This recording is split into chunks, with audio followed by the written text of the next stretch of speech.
아침 밝았네. 이제 다시 주님 찬양. 무슨 일이나 어떤 일이 내게 놓여도 저녁이 올 때 나는 노래해. 서축해 내 영혼아, 서축해 내 영혼, 내 영혼아. 거룩하신 이름, 이전에 없었던 노래로 주님을 경배.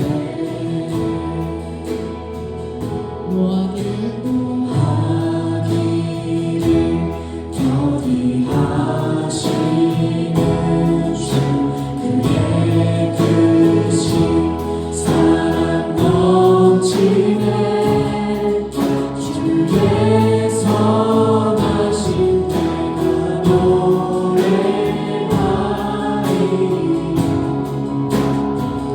수많은 이유로 나 노래해. 한 번 더 찬양의 순간 노하니를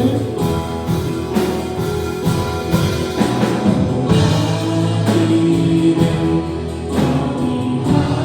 견디하시는 주, 그의 크신 사랑 넘치네. 주의 선하신 내가 노래하리.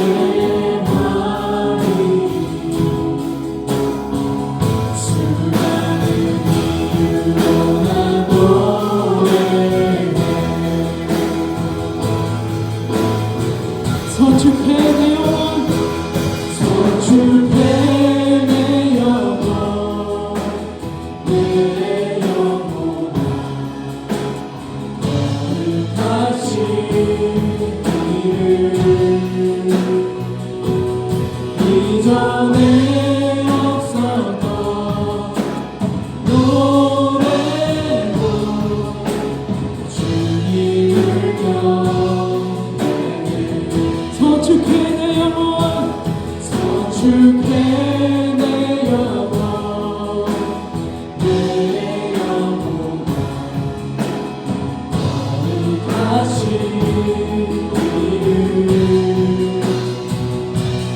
이전에 없었던 노래로 주님을 경배해.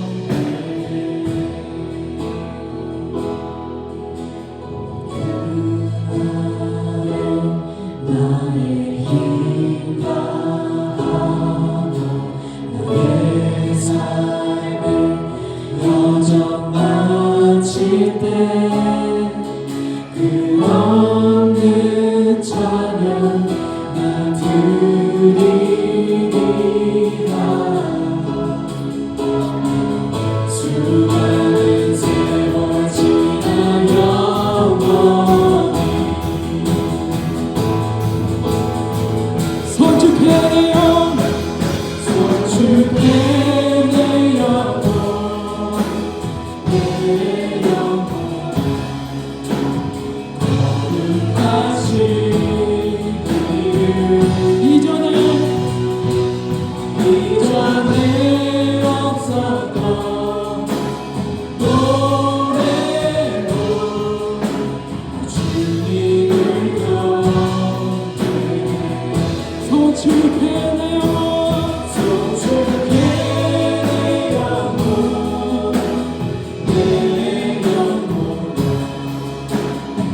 여호와를 son축하라.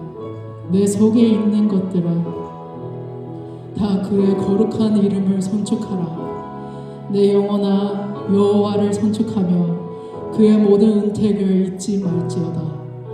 그가 내 모든 죄악을 사하시며 내 모든 병을 고치시며 내 생명을 파멸해서 성령하시고 인자와 긍휼로 관을 씌우시며.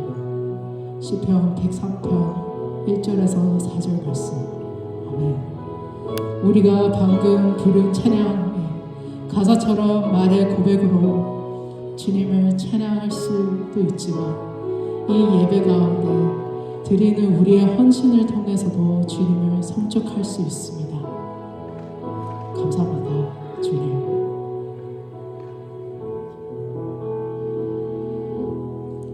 다 같이 사도신경 신앙 고백하겠습니다.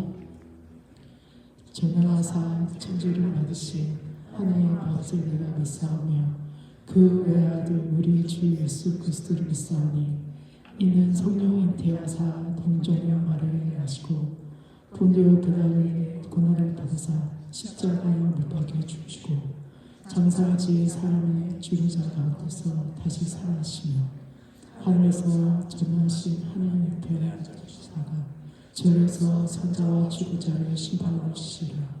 성령 믿사오며 거룩한 공예와 성도가 서로 교통한 것과 죄를 사여 주실 것과 몸이 다시 사는 것과 영원히 사는 것을 믿사옵나이다. 아멘. 다 같이 소음 박수 치시며 찬양하겠습니다.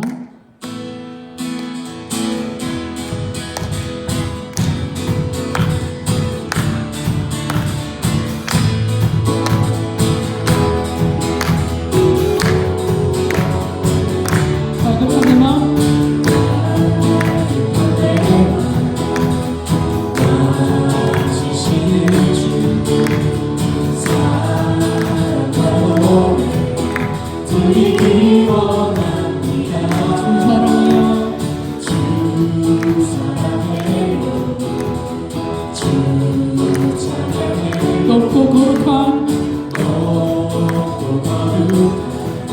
주날 만져주시니 이전과 같지 않으니 아멘. 주 사랑해요 영원히 찬양해 예수 주님과 진정으로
일어나셔서 박수 또 한번 감사와 주님께 찬양하겠습니다.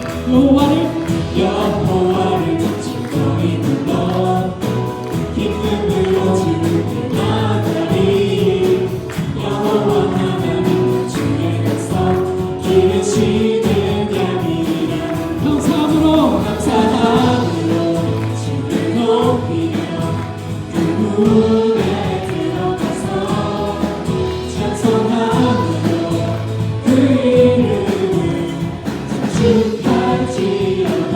감사함으로 주를 높이며 그 문에 들어가서 찬송함으로 그 이름을 찬축할지어다. 여호와 찬양하신다. 여호와를 여호와를 즐거이 불러 기쁨으로 주께 나가리. 여호와 하나님 주의 백성 기르시는 양이라.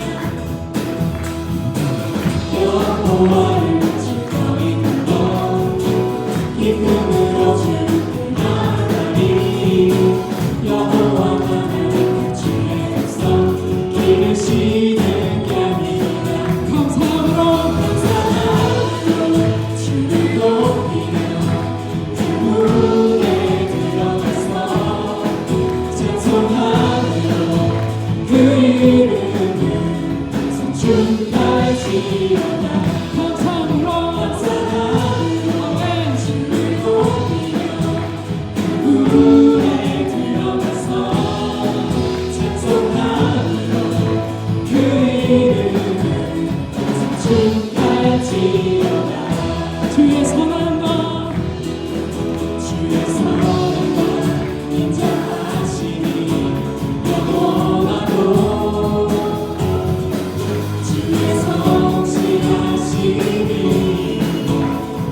내게 비치로다. 감사함으로 주를 높이며 그 문에 들어가서 찬송함으로 그 이름을 소축할지어다. 소축할지어다. 아멘.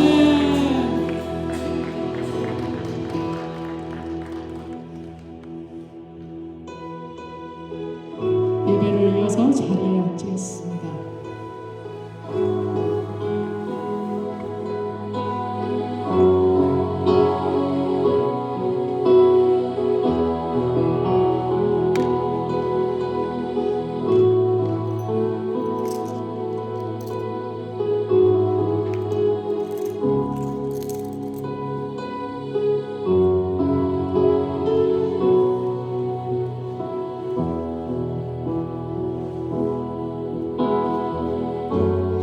나의 소망 되신 주,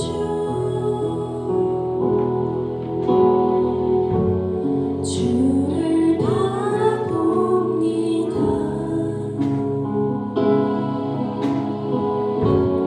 다시 오실 나의 왕 예수,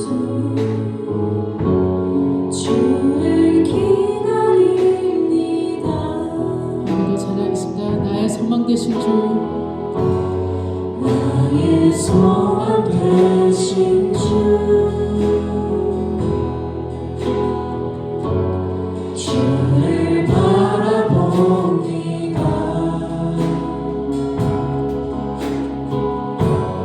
다시 오실 나의 왕 예수, 주를 기다립니다. 밤이나 낮이나 어제나 오늘도 영원히 주만 찬양해.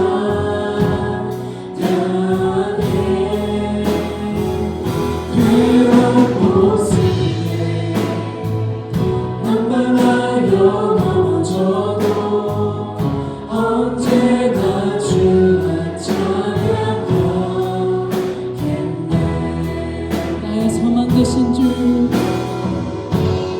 나의 소망 되신 주,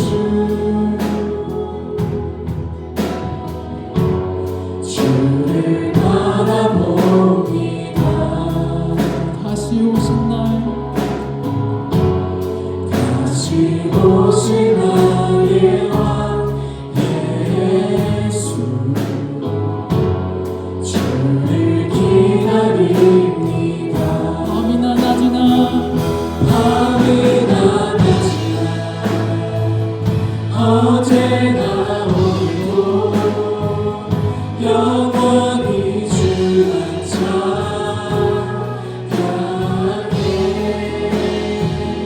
그런 곳에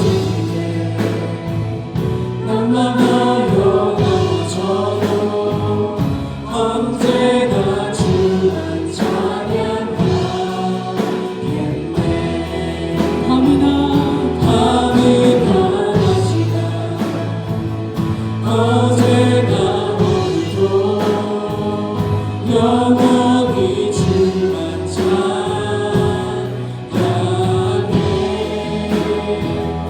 그런 곳에 난망하여 넘어져도 언제나 주만 찬양하겠네. 나 찬양해 나 찬양해 찬양해. 언제나 어디서나 주를 부르시네. 나를 지으신 주의 뜻대로 나 찬양해. 영원토록 노래하네. 나를 부르신 대로 주를 찬양하며 살아가리라.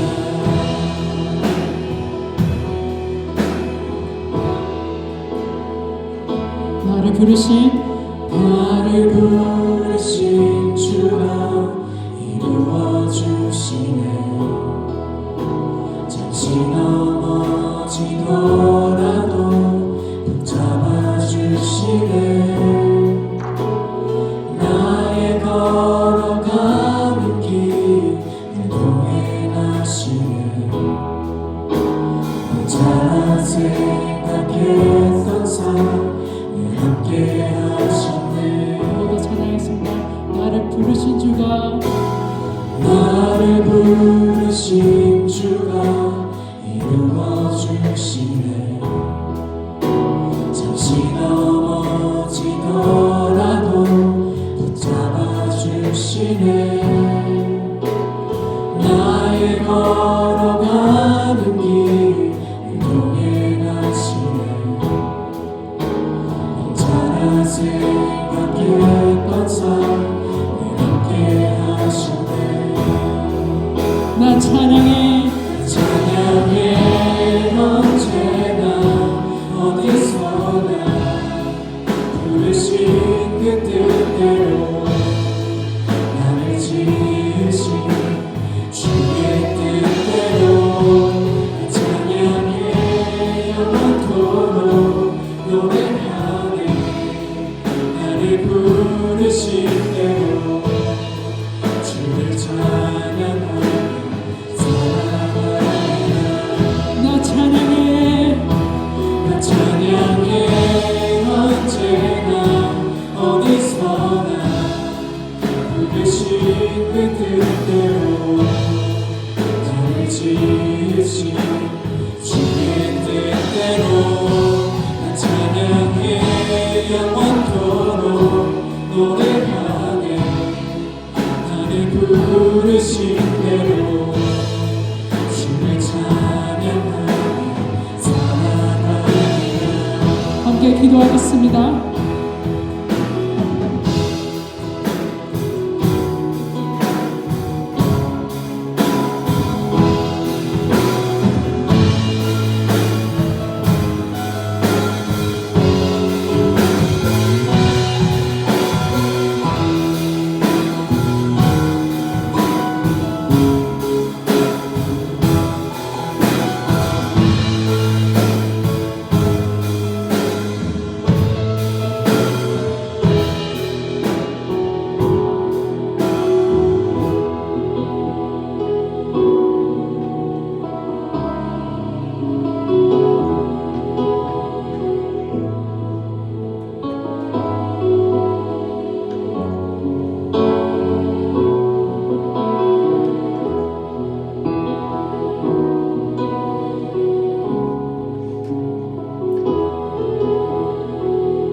하나님, 오늘도 저희를 거룩한 예배 자리로 불러주심을 감사드립니다.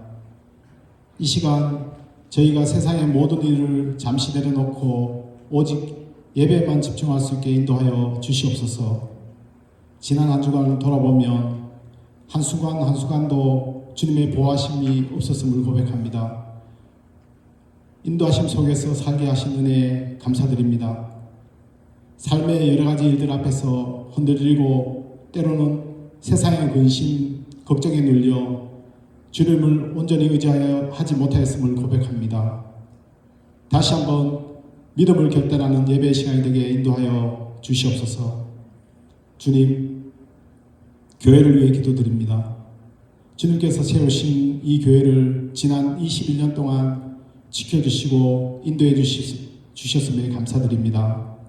우리 교회가 반석 위에 세운 교회, 시온성 같은 교회가 되게 인도하여 주시옵소서.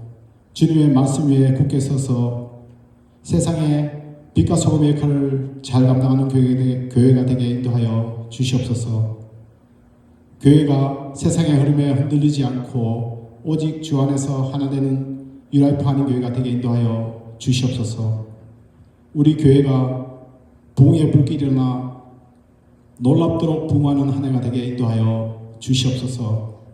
교회 사역자들과 리더들에게 지혜와 능력을 주셔서 주님의 뜻을 분별하고 성도들을 섬기며 주님의 영광을 드러낼 수 있게 늘 깨어 기도할 수 있게 인도하여 주시옵소서.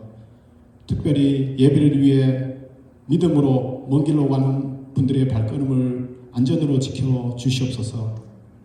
가정과 자녀들을 위해 기도드립니다. 주님께서 허락하신 귀한 가정들을 하나님의 사랑과 은혜로 충만하게 하시고 각 가정 안에서 주님의 평화와 기쁨이 넘치게 하여 주시옵소서.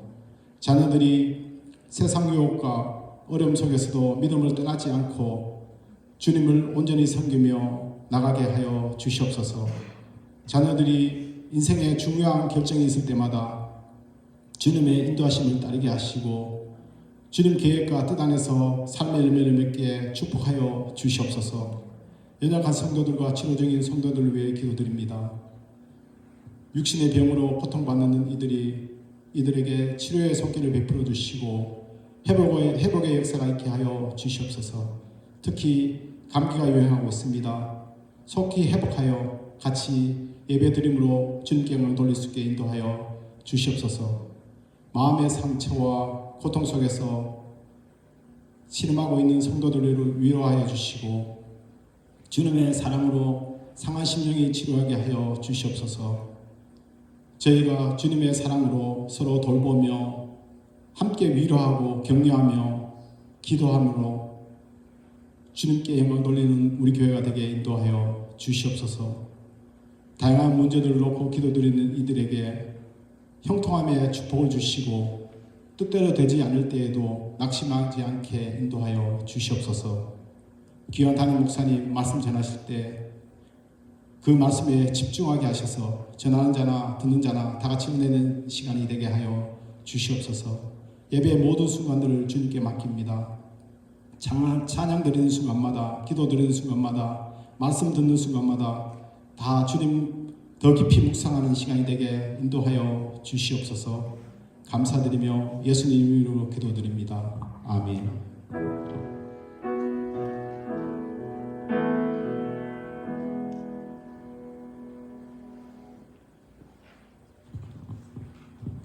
할렐루야. 주님의 이름으로 예배 오신 여러분 환영합니다. 우리 좌우로 앞뒤로 인사합시다. 잘 오셨습니다. 귀한 예배에 잘 오셨습니다. 반갑습니다. 지금 감기, 독감이 유행하고 있는 것 같습니다. 한국에도 지금 좀 심각하다 그러는데 각별히 주의하시고 또 함께 기도해 주시면 좋겠습니다. 아픈 분들, 회복이 필요한 분들 위해서 함께 기도해 주셨으면 좋겠습니다. 오늘 주일 지하층 부엌 바닥에 작업 관계로 부엌은 지금 오늘 사용 못합니다. 기억해 주시고 주중에 아침 묵상 기도 시간이 있습니다. 함께 하셔서 기도하고 묵상하는데 좋은 계기가 되고 또 함께 잠시 또 우리의 하루를 시작하면서 기도하는 시간 되기를 바랍니다. 금요 성경 공부 2주 남았습니다. 빌립보서 기억해 주시고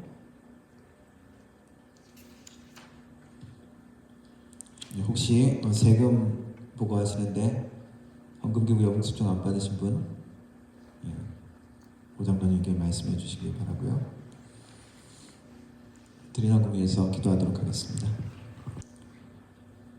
하나님 아버지 감사합니다. 오늘 주님의 백성들 한자리에 모여 이 시간에도 함께 우리 주님의 이름을 높이며 우리의 주님께 우리의 찬양과 우리의 목소리를 드리며 우리의 몸으로 주님의 앞에 나올 수 있는 계기를 삼게 하시니 감사합니다. 하나님, 이 모든 시간을 통하여 우리의 마음과 생각이 주님을 온전히 향할 수 있도록 도와주옵소서.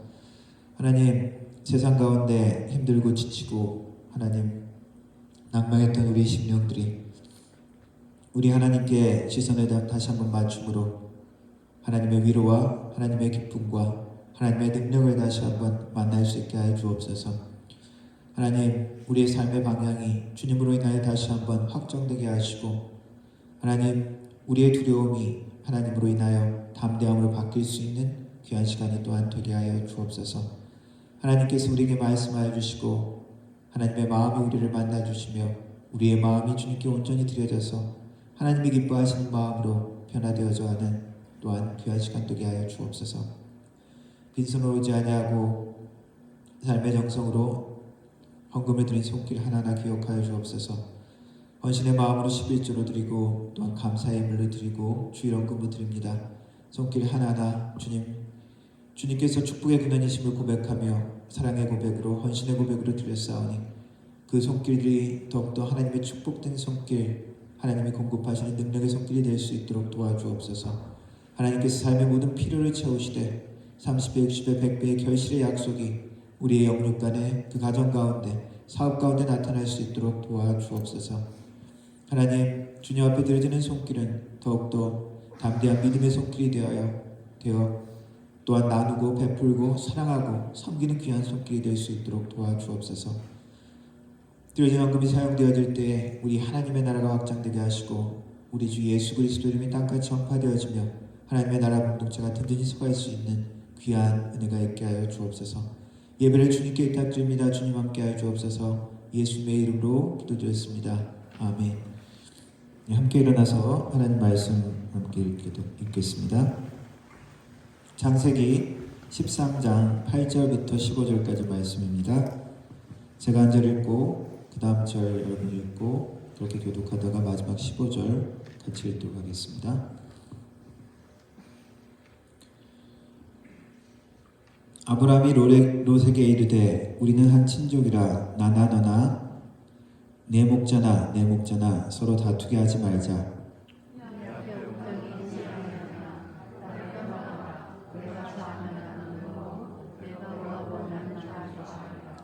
이에 롯이 눈을 들어 요단 지역을 바라본즉 소알까지 온 땅에 물이 넉넉하니 여호와께서 소돔과 고모라를 멸하시기 전이었으므로 여호와의 동상 같고 애굽 땅과 같았더라.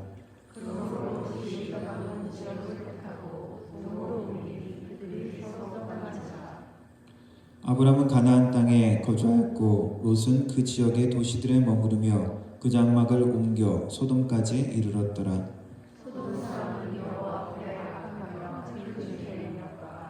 롯이 아브라함을 떠난 후에 여호와께서 아브라함에게 이르시되 너는 눈을 들어 너 있는 곳에서 북쪽과 남쪽 그리고 동쪽과 서쪽을 바라보라. 보이는 땅을 내가 너와 내 자손에게 주리니 영원히 이르리라. 아멘. 영어로 읽겠습니다. So Abraham said to Lot, let's not have any quarreling between you and me, or between your herders and mine, for we are close relatives.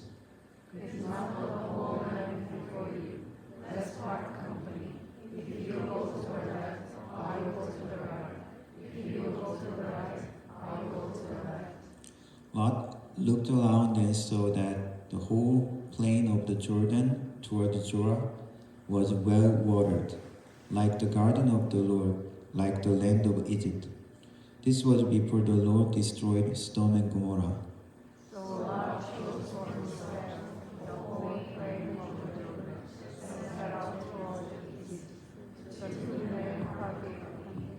Abraham lived in the land of Canaan, while Lot lived among the cities of the plain and pitched his tents near Sodom.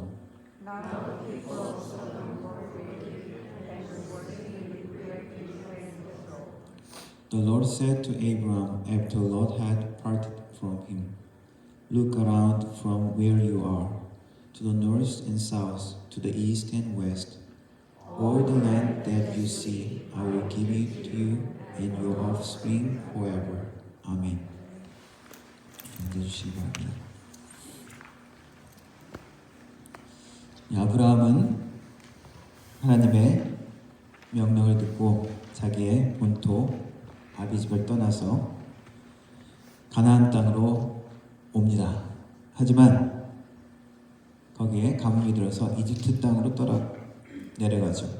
낯선 땅 이집트 가운데서 두려움 가운데 아브라함은 비겁하고도 인간적인 생각을 품고 자기 아내를 누이라고 거짓말을 합니다.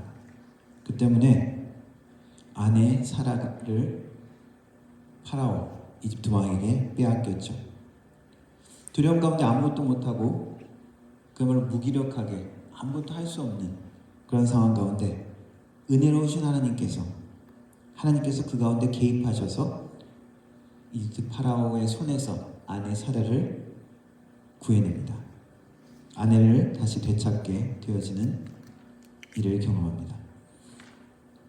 아브라함이 자신의 연약함과 무능함 때문에 실패의 자리에 있었음에도 불구하고 하나님은 그 아브라함을 불쌍히 여기셔서 은혜로 그를 구원하신 것이죠. 그리고 그 땅을 나올 때는 이집트 땅에서 돌아올 때는 오히려 더 부유해져서 나옵니다. 실패하고 잘못했음에도 불구하고 돌아올 때는 더 부유해서 나옵니다. 13장 처음에 보면은 아브라함이 애굽에서 아내와 그 모든 소유와 롯과 함께 네게브 땅으로 돌아오는 장면이 나옵니다. 그때 가축과 은과 금이 풍부하였더라라고 표현을 합니다. 실패하고 잘못했음에도 불구하고 오히려 더 부유해서 오는 발걸음이 되었습니다. 아브라함은 네게브에서 길을 떠나서 베델과 아이 사이에 전에 장막 쳤던 곳에 도착했습니다. 그리고 그곳에서 제단을 쌓고 거기서 여호와의 이름을 불렀다고 성경은 기록합니다. 그들이 돌아온 땅은 약속의 땅 가나안인데 지도가 좀 복잡하죠? 네.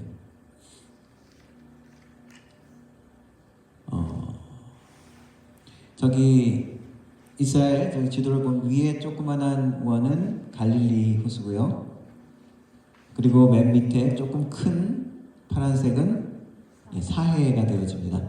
쭉 연결된 선은 요단강이고요. 그래서 성경 시대에 지형과 환경들이 조금씩 많이 변했겠지만 아브라함과 롯은 이집트에서 돌아와서 잘 보이실지 모르지만 저 사해 위쪽 옆에 보면 베델이라는 곳이 있습니다. 베델과 아이 그쪽에서 이제 그쪽으로 다시 돌아왔다는 것이죠. 세겜 땅 근처죠. 거기 다시 돌아와서 이제 또 다른 시작을 하게 되어집니다. 아브라함과 함께 우르 땅 갈대아에서부터 떠났던 그리고 가나안까지 같이 왔던 이집트까지 같이 내려갔다 다시 돌아왔던 인물은 조카 롯입니다. 아브라함의 형제 중에 하란은 이미 우르 땅에서 죽었고 아브라함은 오랫동안 자녀가 없었습니다. 또 다른 형제 나홀은 성경의 기록을 보면은 8명의 자녀가 있었다고 기록합니다. 뒤에 첩까지 해서 12명이라고 이야기를 하는데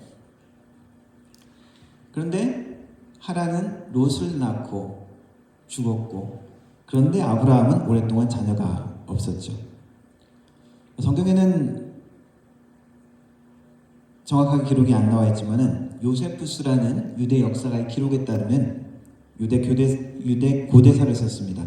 거기에 보면 롯을 아브라함이 입양했다라고 나와 있습니다. 그의 아내의 동생이자 조카인 롯을 입양했다라고 표현합니다. 그리고 함께 갈대아를 떠났다라고 이렇게 표현합니다. 그래서 아내 사라가 이복 동생인지 사라의 이복 동생인지는 잘 모르지만 사라의 동생이라고 표현하고 있습니다. 옛날 한국에서도 옛날 공동체에서 서로 이렇게 가족들을 입양하는 일은 그렇게 낯선 일은 아니었습니다. 특별히 형제 중에 아들이 없는 경우, 특별히 그 대를 잇기 위해서 형제 중에 다른 사람의 아들을 이렇게 형이나 동생에게 이렇게 주는 경우가 있었죠. 그래서 그 집에 입양돼서 그 집의 아들로 이렇게 대를 잇는 경우가 있었습니다. 당시에는 그렇게 해서라도 대를 이어가는 게 중요한 문제였고, 그리고 친족을 포함한 대가족 중심으로 사회가 그런 문화였기 때문에 그런 일들이 흔했습니다. 더 확장하면은 한 마을 안에서도 그런 같이 자녀를 양육하는 듯한 그런 문화가 있었죠. 업동이란 말 혹시 아십니까? 아침에 문을 열어보면은 밖에 갓난아기 혹은 3, 4개월 된 아기가 이렇게 딱 놓여있을 때가 있습니다. 자녀를 무슨 형편이든지 자녀를 좀 키우기 힘든 그런 상황이 된 사람들이 다른 집에 키워달라고 이렇게 그 앞에 놔두는 거죠. 특별히 그 집에 자녀가 없는 그 집 앞에 이렇게 두는 경우가 있습니다. 그러면은 그 아이를 그냥 내치면은 흉이 오고 그 아이를 받아서 키우면 복이 된다. 그래서 업이 된다. 그래서 업동이라는 표현을 쓴다고 합니다. 저희 외삼촌 중에 한 분이 자녀가 오랫동안 없어서 있었는데 어느 날 밖에 보니까 애가 밖에 이렇게 포대에 쌓여서 있더래요. 그래서 그 아이를 데려다 아들로 키웠습니다. 그리고 나서 또 이제 자녀를 낳긴 낳았었는데 업동이죠. 아브라함을 포함한 이 데라 일족, 처음에 하나님의 약속을 받고 갈대아 우르를 떠났을 때 롯은 아버지가 이미 죽었고 아브라함은 자녀가 없었기에 그때부터 아브라함은 롯을 아들처럼 이렇게 돌보는 관계였을 것입니다. 하란에 잠시 머무르다 또 다른 타지 가나안 땅으로 떠날 때에도 나홀은 거기 머물렀지만 아들처럼 돌보는 롯은 함께 동행했던 것이죠. 그리고 기근으로 이집트로 아브라함이 잠시 이주했을 때에도 아브라함은 롯을 데리고 다녔습니다. 항상 동행하고 데리고 다녔던 가족, 진짜 가족, 자녀 같은 존재였죠. 그런데 오늘 말씀 보니까 그들 사이에 문제가 생깁니다. 여러 지역을 거쳐다 지금 애굽을 머물다가 다시 약속의 땅에 왔는데 그들은 지금 더 부유해졌습니다. 가축들도 더 많아지고 가족들도 훨씬 더 많아졌습니다. 좋은 일이죠. 그런데 문제가 되었습니다. 목자들이 서로 다투게 되어졌습니다. 내가 먼저다, 이 영역이 내 것이다. 저쪽으로 가라. 그러면서 서로 싸우게 된 일이 있던 거죠. 항상 이렇게 어떤 때는 없을 때는 서로 문제가 없었는데 오히려 더 부유해졌을 때 부모님이 돌아가시면서 큰 유산을 남겼을 때 자녀들이 막 싸우고 그렇게 문제가 생기는 경우도 있습니다. 아브라함은 이 상황에서 롯에게 제안을 하죠. 내가 원하는 곳을 먼저 선택해라. 네가 오른쪽을 택하면 나는 왼쪽을 선택할 것이고 네가 왼쪽을 선택하면 내가 오른쪽을 선택하겠다. 결국 롯은 눈을 들어서 쫙 보니까 그때 자기의 눈에 좋아 보이는 곳을 선택합니다. 물이 많이 있고 농사 짓기 좋은 곳, 에덴과 같고 이집트와 같이 좋아 보이는 곳을 선택합니다. 결국 이 선택으로 롯의 운명이 결정되어지는 거죠. 둘 사이의 운명이 갈라졌습니다. 롯은 매력적인 땅, 부한 땅, 화려한 곳을 선택했죠. 그리고 아브라함은 수동적인 선택이지만 그렇게 매력적이지 못한 가나안 땅, 하나님의 약속의 땅에 남아있게 되어집니다. 롯은 결국 이것으로 전쟁에 휘말리고 나중에 아브라함이 구해줘야 하는 상황에 이르죠. 아브라함이 머물러 있었던 땅과 롯이 선택한 땅, 롯은 그 땅을 선택하고 점점 도시 쪽으로 가까이 가게 되고 소돔까지 가게 되어지죠. 별건 아닌 것 같지만 별건 아닌 그러나 큰 운명을 결정하는 선택이 되어져 버립니다. 만약에 롯이 다른 쪽을 선택했다면 아브라함이 그 반대쪽을 선택했겠죠. 그래서 그 당시에는 어쩌면 큰 변화는 아니었을 수 있습니다. 그러나 롯은 그쪽으로 가면서 점점 도시로 끌려 들어가게 된 것이죠. 소돔으로 끌려가게 되었습니다. 근데 성경은 이 소돔에 대해서 평가하기를 악하며 여호와 앞에 큰 죄인이다. 작은 죄인도 아니고 큰 죄인이다 라고 표현하고 있습니다. 물도 많고 나온같이 보였던 그곳을 선택했지만 결국 그 발걸음은 어떻게 되는 것입니까? 하나님을 떠나는 자리, 그리고 하나님을 결국 대적하는 악한 자리로 변했던 것입니다. 우리의 삶 가운데서도 우리는 우리의 욕망이 채워지기 쉬운 곳, 그것을 선택하는 경우가 많이 있습니다. 처음에는 별것 아닌 것 같고 그게 꼭 하나님을 죄를 짓는 건 아닌 것 같은데 그것이 결국 그 방향으로 가다 보면 결국 하나님을 멀리하고 하나님을 대적하는 그 삶의 세상의 영역에 동화되어 버리는 경우가 많이 있다는 것입니다. 우리도 인생에 많은 선택의 순간이 있습니다. 계속 선택의 영역이죠. 오늘은 뭐 먹을까? 무엇을 입을까? 오늘은 누구를 만날까? 어디로 여행을 갈까? 어느 지역에 살까? 어떤 일을 어떤 잡을 잡아야 될까? 어떤 누구를 만나야 될까? 내가 선택하는 그 장소, 우리 영적 운명이 결정되는 중요한 일이 될 수 있습니다. 나의 손이 가는 곳, 나의 발걸음이 가는 곳, 나의 눈길이 머무는 곳이 지금은 시작은 별건 아니더라도 그것이 결국 이끄는 곳이 우리의 삶을, 우리의 운명을, 우리의 영적인 미래를 결정하는 중요한 일이 될 수 있습니다. 롯이 먼저 이 땅을 선택했기에 아브라함은 수동적으로 남은 땅을 선택했습니다. 그러나 이 아브라함은 이것으로 인해서 또 다른 하나님의 인도하심, 또 다른 하나님의 일로 연결되어지는 일을 당하게 되어집니다. 아브라함이 롯이 먼저 그 선택을 했을 때 마음이 어땠을까요? 내가 저쪽을 갔으면 좋았을 텐데 아깝다. 좋은 땅을 잃었네, 이런 생각을 했을까요? 저는 아니었을 거라고 생각합니다. 왜? 아브라함이 이미 롯에게 그런 선택권을 줬다는 것은 자기보다 한편으로 더 사랑한다는 것이죠. 그리고 롯이 떠났을 때, 혼자 남겨졌을 때, 그리고 하나님이 다시 아브라함에게 나타나서 오늘 말씀 가운데 다시 한번 약속을 해주십니다. 성경에 보면은 아브라함에게 하나님이 여러 번 나타나셨는데 한 9번 정도 나타나십니다. 특별히 하나님이 새로운 발걸음을 가기 원할 때 아브라함에게 나타나서 명령하시고, 또 한편으로는 힘들 때, 어려울 때, 막막할 때 나타나신다고 할 수 있습니다. 처음에 아브라함을 본토 아비집을 떠나라고 부르셨던 때 나타나서 말씀하신 것이고요. 그리고 가나안 땅에 처음 도착했을 때 그 낯선 땅, 거기서 하나님이 나타나서 축복하신다고, 너희 후손이 이 땅을 차지한다고 약속하셨습니다. 그리고 오늘 읽은 13장에 롯과 헤어진 후에 다시 한번 아브라함은 하나님의 음성을 들을 필요가 있었던 순간이었습니다. 하나님이 아브라함에게 다시 나타나서 이 땅을 내게 주고 이 땅을 내 후손에게 줄 것이다. 다시 한번 약속을 확증해 주십니다. 자기 자신이 아들이라고 생각했던, 아들로 삼았던 롯도 떠나갔는데 이 땅을 내 자손에게 줄 것이다. 다시 한번 하나님의 약속을 주시는 것입니다.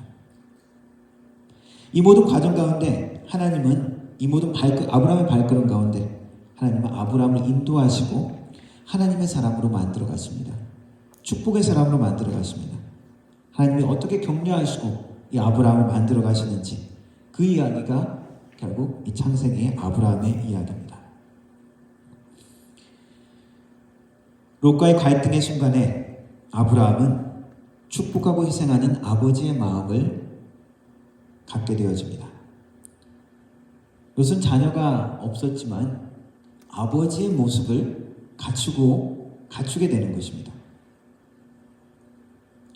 아브라함을 처음에 약속의 땅으로 부를 때 말씀이 이랬죠. 너는 고향과 친척과 아비집을 떠나라. 그 모든 뿌리, 관계, 그것을 정리를 하고 새롭게, 완전히 새롭게 시작을 해라. 너 스스로, 너 혼자서. 말하자면 그런 의미가 있죠. 처음에 바로 아버지를 떠나지는 못했죠. 아버지하고 함께 데라에게 처음에 하나님께서 명령을 함께 주셨을 수도 있지만 데라와 함께 하란 땅으로 갔습니다. 이미 친척집을 떠났지만 아버지와 형제들은 같이 있었죠. 그리고 하란 땅을 떠날 때 다시 또 한 형제를 나홀을 또 떠나게 되는 것이죠. 그리고 이제 다시 이집트로 갔다 다시 가나안 땅에 왔을 때 이제 자기와 그때 함께 동행했던 롯도 자기를 떠나게 되어집니다.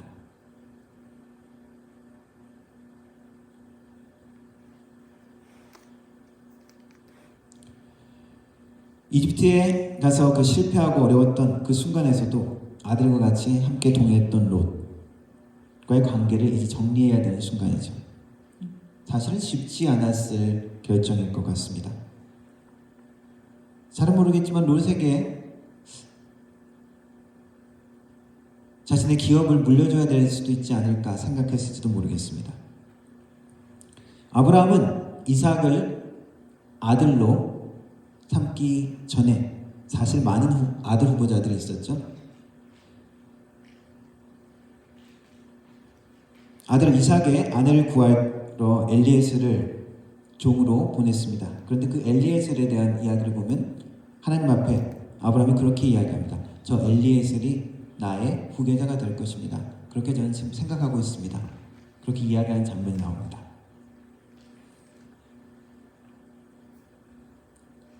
자기 아들은 아니지만 거의 자기 후계자로 입양한 사람처럼 자신의 집에서 키우고 그렇게 생각했던 것이죠. 그런데 그 자녀가 하나님이 원하셨던 약속의 자녀는 아니었죠. 그리고 하갈을 통해서 이스마엘이 나왔을 때도 어땠습니까? 하나님 앞에 그렇게 기도하죠. 저 이스마엘이라도 건강하게 잘 살았으면 좋겠습니다. 그가 내 후계자입니다. 라는 말이죠. 그런데 그것도 아니라고 그러신 것이죠. 근데 그 앞에 여러 가지 상황을 보면 롯이 첫 번째 아들의 후계자였던 것입니다.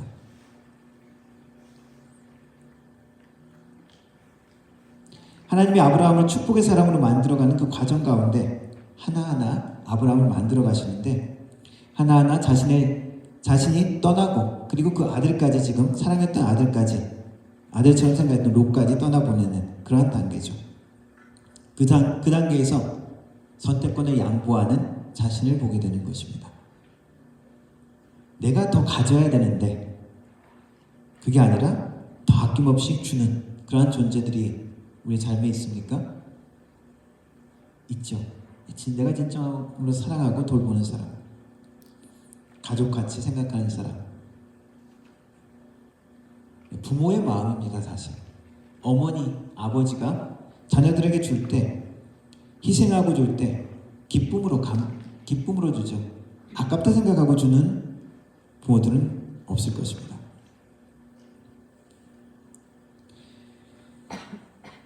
롯과 헤어지는 이 장면에서 아브라함은 그 아버지의 마음을 표현하는 것입니다.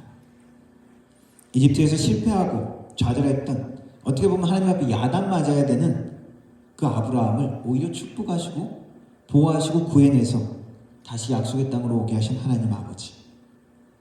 그 하나님의 아버지의 마음을 이제로 아브라함도 배우는 것입니다. 이 롯과 헤어지는 이 장면, 롯에게는 중요했던 것은 선택의 문제였지만 아브라함에게서 우리가 볼 수 있는 모습은 희생, 사랑의 마음, 아버지로서의 아브라함의 모습을 우리는 볼 수 있는 것입니다. 결국 그것은 우리 하나님 아버지의 마음이죠. 우리가 하나님 아버지를 통해서 우리 모든 사람들이 그 마음을, 그 사랑을 배웁니다. 로마서 말씀은 하나님을 아버지라고 표현하고 있습니다. 로마서 8장 32절에 이렇게 표현합니다. 자기 아들을 아끼지 아니하시고 우리 모든 사람을 위하여 내어주신 이가 어찌 그 아들과 함께 모든 것을 우리에게 은사로 주지 아니하시겠느냐. 모든 것을 주시는 아버지 하나님이십니다. 하나님이 이스라엘 백성들을 약속의 땅으로 이끌어가는 그 과정에서도 하나님은 아버지로서의 사랑을 이스라엘에게 보여주십니다. 광야에서도 너희가 당하였거니와 사람이 자기 아들을 아는 것 같이 내 하나님 여호와께서 너희를 걸어온 길에서 너희를 아느사 이곳까지 이르게 하셨느니라. 자녀를, 어린 아이를 안고 이동하는 것처럼 하나님이 그런 마음으로 이스라엘 백성들을 도우셨다는 것입니다. 우리가 잘 아는 모래 위의 발자국 이야기 있죠? 어떤 사람이 꿈을 꾸는데 자신의 인생의 발자국을 쭉 보여줍니다. 자신의 인생 발자국 가운데 하나님이 동의하셨던 그 두 개의 발자국이 쭉 보이는데 자기가 제일 어렵고 힘들고 난망하고 좌절하고 있는 순간에 발자국이 하나밖에 안 보이죠. 하나님 앞에 컴플레인을 합니다. 하나님, 내가 제일 어렵고 힘들 때 왜 하나님 내 옆에 없으셨습니까? 하나님이 어떻게 말씀하셨다 그럽니까? 그때는 내가 너를 제일 힘들고 어려울 때 내가 너를 업고 그 길을 갔다 라고 표현하시죠. 성경도 동일하게 하나님이 하나님의 마음을 표현하십니다. 광야에서 너희가 지날 때 내가 너희들을 안고 통과를 했다. 하나님이 무슨 수고하신 게 뭐가 있어요? 이렇게 생각할 수 있지만 그들의 아픔과 고통 가운데 함께 하셨다는 것입니다. 우리의 고통과 아픔에, 우리의 상황에 함께 하시는 것을 노골적으로 보여주신 것이 예수님이시죠.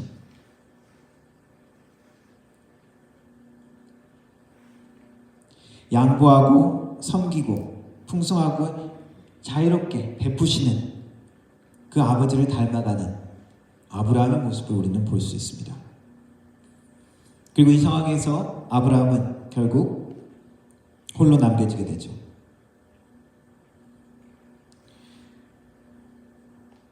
우리 자녀들이 클 때는 부모들이 아주 바쁘게 정신이 없을 때가 많이 있습니다. 근데 자녀들이 자라고 이제 잡을 가지고 결혼하게 되면 결국 떠나야 되죠. 그래서 그때 그 모습을 empty nest라고 표현을 합니다. 이렇게 새들이 새끼를 키우다가 새끼들이 다 자라면 이제 다 날아가니까 이제 비어 있는 둥지라는 거죠.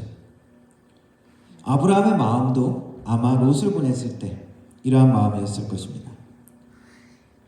비록 롯이 자기가 원했던 땅을 선택하고 자기가 원하는 대로 떠났지만 아브라함은 남겨진 것이죠.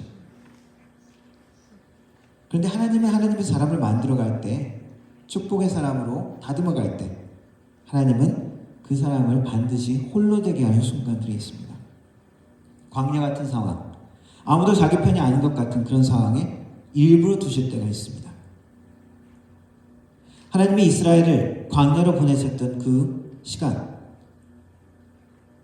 아무것도 의지할 수 없는 그 광야에 보낸 시간을 성경은 이렇게 표현하고 있습니다. 내 하나님 여호와께서 이 40년 동안에 너를 광야길에서 걷게 하시면서 기억하라. 이는 너를 낮추시며 너를 시험하사 내 마음이 어떠한지 그 명령을 지키는지 아니하는지 알게 하심이라. 너를 낮추시며 줄이게도 하시며 너도 알지 못하는 내 조상도 알지 못하던 만나를 먹게 하신 것은 사람이 떡으로만 사는 것이 아니요 여호와의 입으로 나오는 모든 말씀으로 사는 줄을 내가 알게 하려 하심이라. 광야에 보낸 것은 더 중요한 것을 알고 깨닫게 하기 위해서 그러한 상황에 집어넣었다는 것입니다. 아무것도 더 이상 의지할 것 없는 나 혼자 같은 그런 상황이죠. 친구도 없고 가족도 없고 부모도 도움이 안 되는 그러한 모든 상황들, 하나님이 우리를 훈련하시는 순간들입니다. 하나님은 아브라함도 자기의 모든 근거지를 떠나서 약속의 땅으로 가라고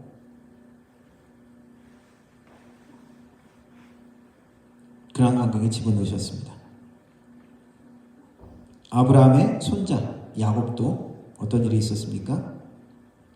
물론 자기의 실수와 잘못, 자기의 거짓말 때문에 도망가야 됐지만 야곱도 자기의 집을 떠나서 도망해야 됐죠. 낯선 곳으로 광야를 지나야 했습니다. 요셉도 어떻습니까? 야곱의 아들 요셉, 자기 형들의 미움을 받아서 이집트로 노예로 팔려갔죠. 이스라엘이 광야를 통과했던 것처럼 하나님은 우리를 아무것도 의지하지 못하는, 어떠한 사람도 나에게 도움이 되지 못하는 것 같은, 홀로 남겨진 것 같은 상황에 두실 때가 있습니다. 그 과정은 우리를 만드시는 과정입니다. 욥이 그렇게 고백했습니다. 그러나 내가 가는 길을 그가 아시나니 그가 나를 단련시킨 후에는 내가 전같이 나오리라. 나는 모르지만, 내가 이 상황을 이해를 잘 못하지만 하나님이 나를 단련시키시고 나를 만들어가는 과정이다라는 것을 고백합니다. 하나님은 어려운 환경을 통해서, 혼돈된 환경을 통해서 우리를 연단시키시고 우리를 하나님이 원하시는 그러한 존재로 만들어 가십니다. 때로는 홀로 되는 것 같은 순간들을 만나죠. 친구들도 나를 버리는 것 같고 외면하는 것 같고, 때로는 가족도 나에게 도움이 안 되는 그런 순간들을 만날 수 있습니다. 하나님이 그것을 우리에게 허락하신 이유는 우리를 하나님이 원하시는 사람으로 만들어가는 과정이라는 것입니다. 그 외롭고 막막한 순간 하나님을 의지하게 하고 하나님의 능력을 체험하게 하십니다.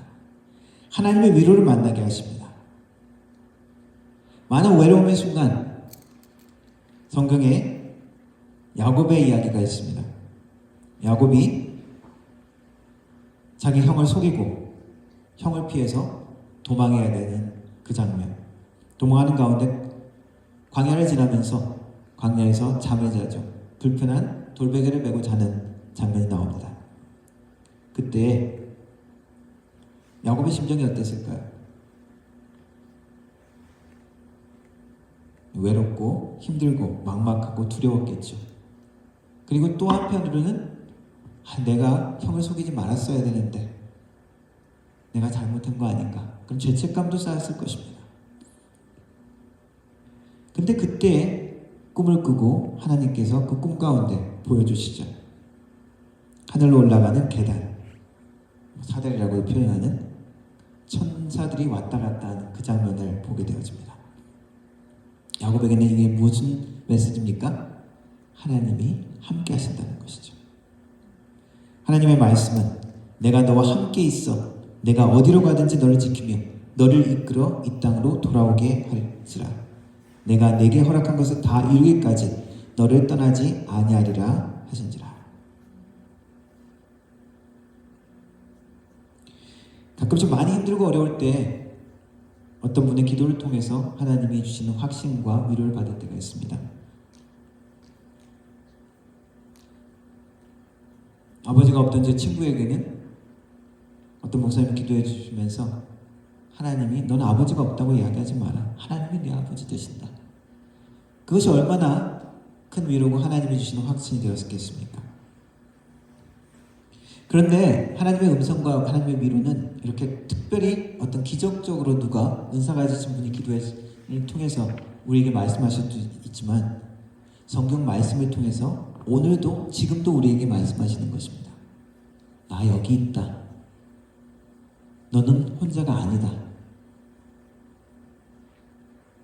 그것이 오늘도 우리 하나님이 이 예배 가운데 우리에게 하시는 말씀인 것입니다. 하나님이 필요할 때 우리에게 나타나서 힘을 주십니다.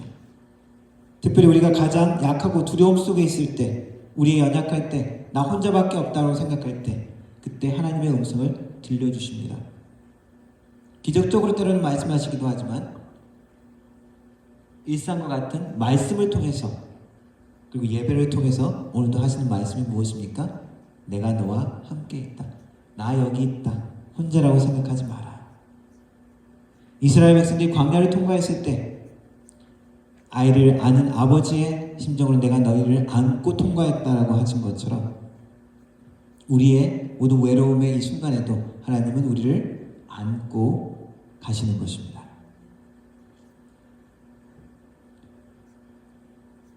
오늘도 주님께서 주시는 위로와 하나님이 주시는 격려 가운데 주님과 함께 동행하는, 그래서 하나님이 만들어 가시는 축복의 사람에 도달할 수 있는, 그리고 그것을 도망하는 하나님의 백성, 하나님의 자녀 되기를 주님의 이름으로 축원합니다. 기도하겠습니다. 하나님 아버지의 광야와 같은 우리의 삶을 통과하는 순간에도 하나님, 아무 도움도 받을 수 없는 홀로 된 것 같은 많은 순간에도, 하나님 외면받고 있는 것 같은 많은 순간에도 우리가 주님의 음성을 듣게 하여 주옵소서. 주님의 확신을 듣게 하옵소서. 하나님의 위로와 격려와 약속을 다시 한번 붙들고 하여 주옵소서. 하나님의 우리 현실 가운데 하나님의 약속을 놓치지 않게 하시고 우리의 눈에 보이는 상황 가운데 하나님의 말씀을 놓치지 않게 하여 주옵소서. 상황을 넘어선, 시간을 넘어선 하나님의 계획과 놀라운 축복을 볼 수 있게 하여 주시고 그 약속을 붙들고 그 하나님의 말씀을 붙들고 살아갈 수 있는, 승리할 수 있는 우리의 삶이 될 수 있도록 주님 도와 주옵소서. 주님이 동행하시는 가운데 우리는 하나님의 사람이 되어지고 하나님의 축복이 되어지고 하나님의 메시지가 되어질 수 있도록 주님 도와 주옵소서. 예수님의 이름으로 기도드렸습니다. 아멘. 함께 찬양하겠습니다. 갈급한 내 마음 만지시는 주.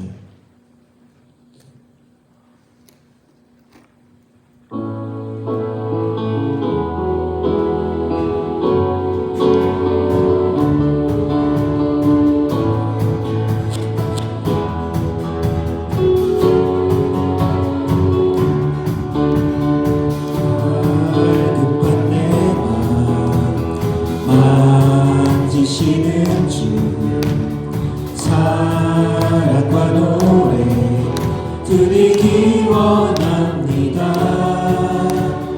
주 사랑해요, 주 찬양해요.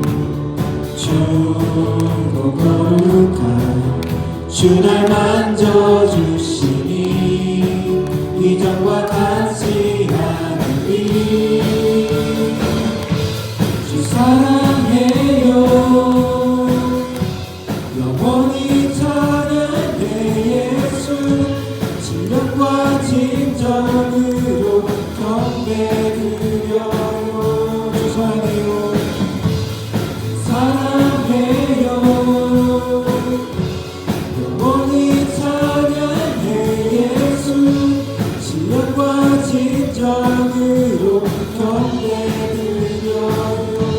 매일 주님과, 매일 주님과 함께 지내며 주의 부르심 주 마음 알기 원해. 내 모든 호흡 주께 속했네. 주의 부르심 주 마음 알기 원해. 내 생명 주께 속했네. 주 사랑해요, 영원히 찬양해. 예수 진정과 진정으로 경배드려요. 주 사랑해요, 영원히 찬양해. 예수 진정과 진정으로 경배드려요.